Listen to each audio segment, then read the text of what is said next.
Hello, स्वागत है आप सबों का मेरे YouTube चैनल पे। तो अभी तक हम लोगों ने ये सीख लिया है कि कैपेसिटर किसको कहते हैं और कैपेसिटेंस क्या होता है। तो कैपेसिटर बेसिकली क्या है? एक चार्ज स्टोरिंग डिवाइस है जो बना होता है दो मेटल प्लेट से, जो कि सेपरेटेड होता है एक डिस्टेंस d से, है कि नहीं। अब उस पैरेलल प्लेट में किस तरह से चार्ज होता है, चार्ज का ये होता है, चार्ज कैसे स्टोर होता है, वो कंसेप्ट मैंने इसके प्रीवियस वाले वीडियोस में बताया है। अब उसी मैकेनिज्म से क्या होता है, एक प्लेट आपका पॉजिटिव चार्ज प्लेट होता है, एक आपका निगेटिव चार्ज प्लेट हो जाता है। अब बात करते हैं कि जो आपका पैरेलल प्लेट होता है, उस पैरेलल प्लेट के कारण कैपेसिटेंस क्या होता है। तो capacitance due to parallel plate क्या होता है, इसको हम लोग डिस्कस करने वाले हैं। और इस पार्टिकुलर कंसेप्ट में जो आप पढ़ चुके हो अभी तक, वो आप चैप्टर 1 में पढ़ा था आपने क्या? Continuous charge distribution. क्या पढ़ा था आपने? Continuous charge distribution. तो जो ये कंटिन्यूअस चार्ज डिस्ट्रीब्यूशन है, इसमें आपने पढ़ा था चार्ज डिस्ट्रीब्यूशन के टॉपिक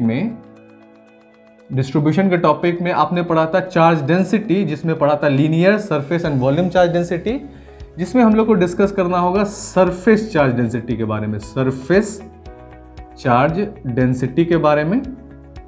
और ये सरफेस चार्ज डेंसिटी जो होता है, ये आपका जो है उस वीडियो लेक्चर में मैंने क्या बताया था, वो होता है डेल, उसको कैसे रिप्रेजेंट करते हैं? डेल से। और ये जो डेल होता है इसी को सरफेस चार्ज डेंसिटी कहते हैं। और इसी डेल को जो रिप्रेजेंट करते हैं वो करते हैं Q/A से, चार्ज पर यूनिट एरिया। इसका क्या होता है? Charge per unit area. आई बात समझ में? यहाँ तक क्लियर है हम लोग? ठीक है। तो सरफेस चार्ज डेंसिटी क्या होता है आपका? Small delta which is equal to charge per unit area. तो ये तो आपको मैंने बताया था, है कि नहीं। तो कंटिन्यूअस चार्ज डिस्ट्रीब्यूशन से ये चीज़ आपको पता होना चाहिए इस पार्टिकुलर डेरिवेशन के लिए। तो अगर आपको नहीं पता है तो आप उस वीडियो को जाके देखिए, आपको समझ में आ जाएगा, ठीक है। नहीं तो अगर आपको पता है तो इसको आप समझ लीजिए कि यही स्मॉल डेल्टा Q/A होता है, चार्ज पर यूनिट एरिया होता है। आई बात समझ में? उसके बाद जो नेक्स्ट कंसेप्ट है, इस नेक्स्ट कंसेप्ट में क्या है, आपको क्या करना है, दो पैरेलल प्लेट्स लेने हैं, जिसमें क्या है, एक पॉजिटिव प्लेट होगा, एक निगेटिव प्लेट होगा, ठीक है। तो सपोज दैट हमने क्या किया, एक ले लिया प्लेट इधर, ये ले लिया हमने एक पॉजिटिव प्लेट, ठीक है, निगेटिव प्लेट जो भी बोलो आप, और एक ले लिया हमने क्या, निगेटिव प्लेट या पॉजिटिव प्लेट जो भी बोलो, ठीक है।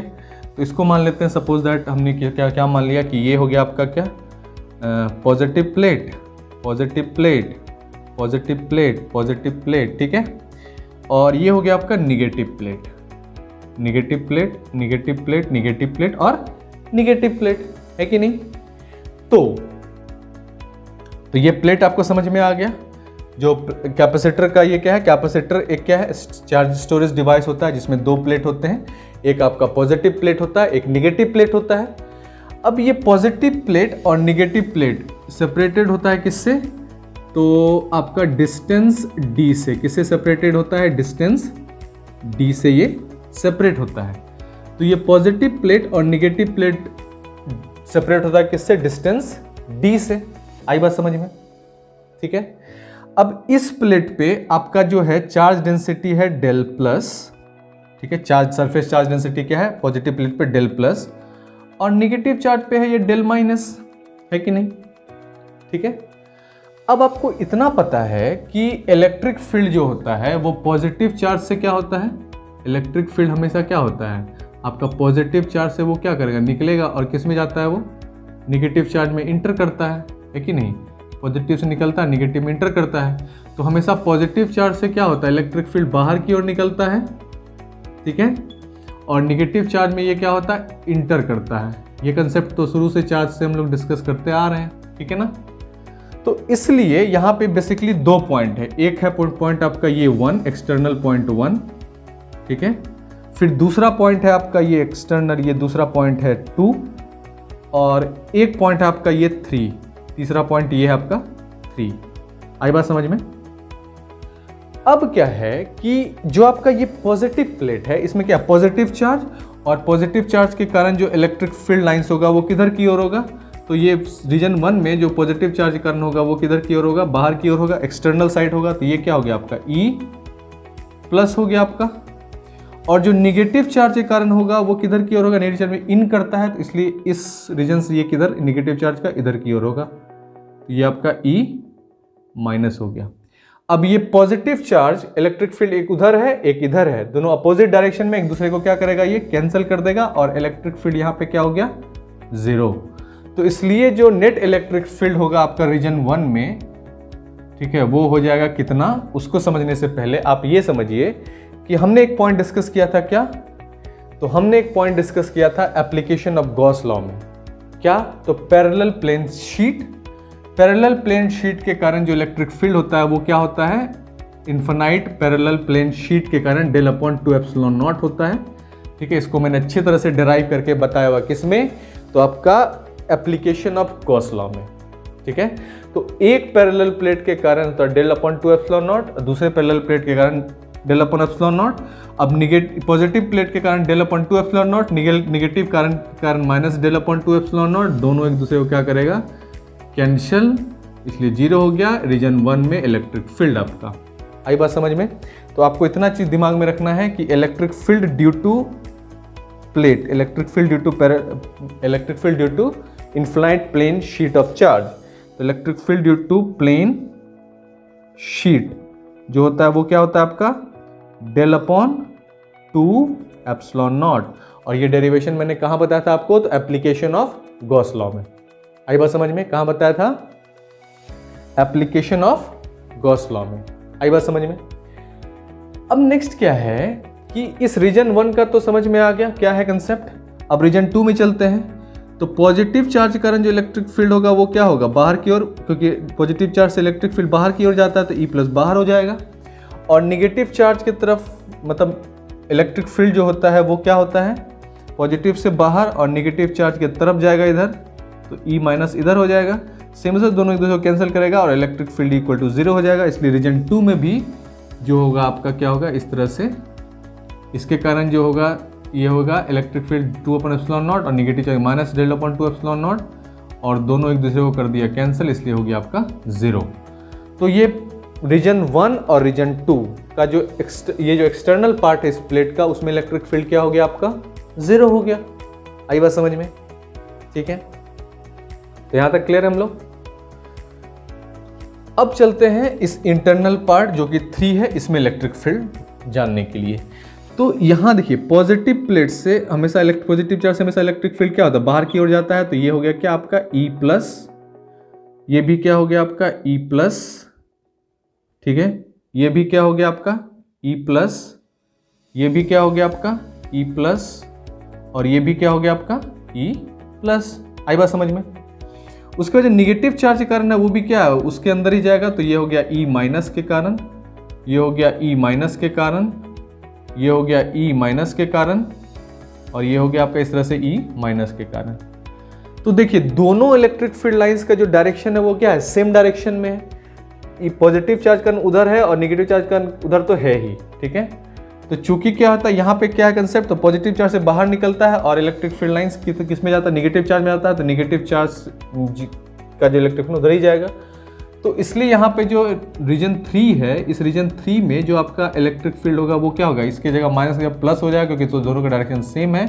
तो ये del upon 2 epsilon naught, del upon 2 epsilon naught, इसमें से क्या करो, दोनों का कर लो एलसीएम, तो ये हो जाता है 2 एप्सिलॉन नॉट, और ये डेल प्लस डेल जो है दोनों क्रॉस मल्टीप्लाई करोगे 2 डेल हो जाएगा, इसमें 2 कैंसिल हो जाएगा, तो इसलिए हो जाएगा डेल अपॉन एप्सिलॉन नॉट।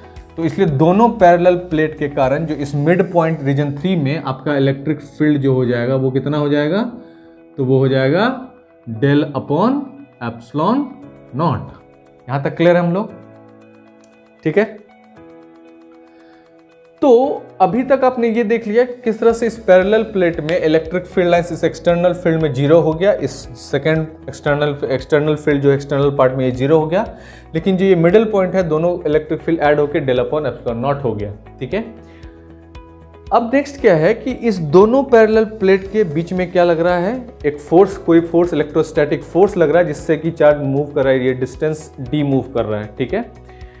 तो इससे क्या हो रहा है आपका, इसके कारण हो रहा है आपका वर्क डन। क्या हो रहा है, वर्क डन। तो चार्ज को इस प्लेट से इस प्लेट में मूव करने के लिए आपको क्या करना पड़ेगा, वर्क डन। और उस वर्क डन को करने के लिए क्या लगाना पड़ेगा, इलेक्ट्रोस्टैटिक फोर्स लगाना होगा। और उस इलेक्ट्रोस्टैटिक फोर्स के कारण जो है वो डिस्टेंस डी मूव करेगा। और ये डिस्टेंस डी जो है ये दोनों प्लेट के बीच का डिस्टेंस है, ठीक है। आई बात समझ में, यहां तक क्लियर है हम लोग, ठीक है, यहां तक। तो जो वर्क डन होता है वो क्या है आपका, फोर्स इंटू डिस्टेंस है कि नहीं। वर्क डन क्या है, फोर्स इंटू डिस्टेंस है। अब यहां पे आपको पता है कि इलेक्ट्रोस्टैटिक फोर्स जो होता है उसको क्या लिखते हैं, Q इंटू ई लिखते हैं और इंटू डी लिखते हैं। ऐसा क्यों लिखते हैं, क्योंकि इलेक्ट्रिक फील्ड क्या होता है, फोर्स पर यूनिट चार्ज, जो कि आपने कूलम्स लॉ के बाद इलेक्ट्रिक फील्ड में पढ़ा था। चूंकि electric field is equal to force upon force पर यूनिट चार्ज, इसलिए force equal to Q into E हो जाता है, इसलिए force Q into E put कर दिया हमने। यहां तक क्लियर है हम लोग। अब क्या है कि जो ये Q वैल्यू है इसको ले आएंगे हम लोग नीचे, तो ये हो जाएगा W बाय Q। क्या हो जाएगा, ये W बाय Q।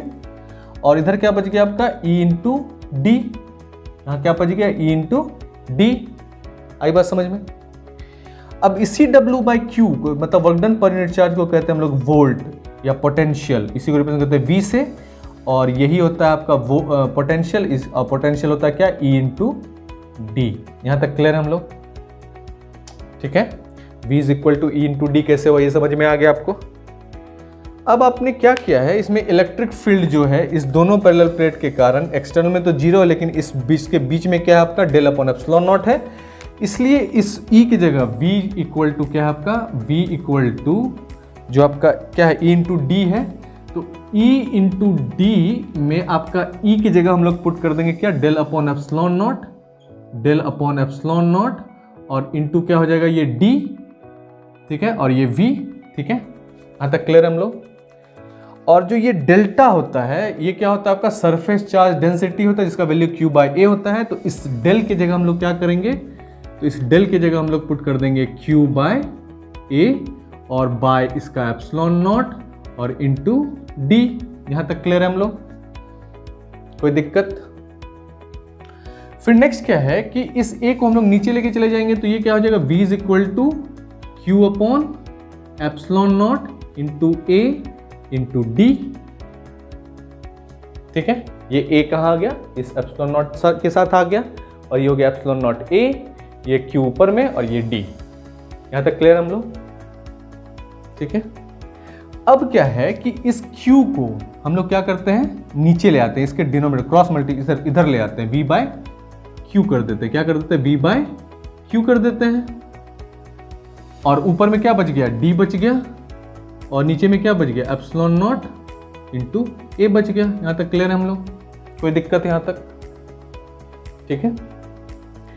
अब क्या है, अब आपको पता है यहां पे कि जो कैपेसिटेंस होता है, क्या होता है कैपेसिटेंस, जो कैपेसिटेंस होता है आपका C, उसका वैल्यू क्या होता है, Q बाय V होता है। क्या होता है कैपेसिटेंस का वैल्यू, Q बाय V होता है कि नहीं, इसके लेक्चर 1 में भी हम लोग देख चुके हैं। लेकिन यहाँ पे क्या V बाई Q है, तो हमको क्या करना पड़ेगा, तो Q बाई V करना पड़ेगा। तो मतलब इसको क्या करना पड़ेगा, रेसिप्रोकल लेना पड़ेगा। तो रेसिप्रोकल क्या लेना है, रेसिप्रोकल्स। तो reciprocal take reciprocal both side, ठीक है, टेक रेसिप्रोकल दोनों साइड में लेंगे। तो रेसिप्रोकल मतलब क्या, इसको पलट दीजिए, Q बाई V कर दीजिए इधर, और उधर क्या कर दिए, एप्सिलॉन नॉट ए ऊपर कर दीजिए और D नीचे कर दीजिए, ठीक है।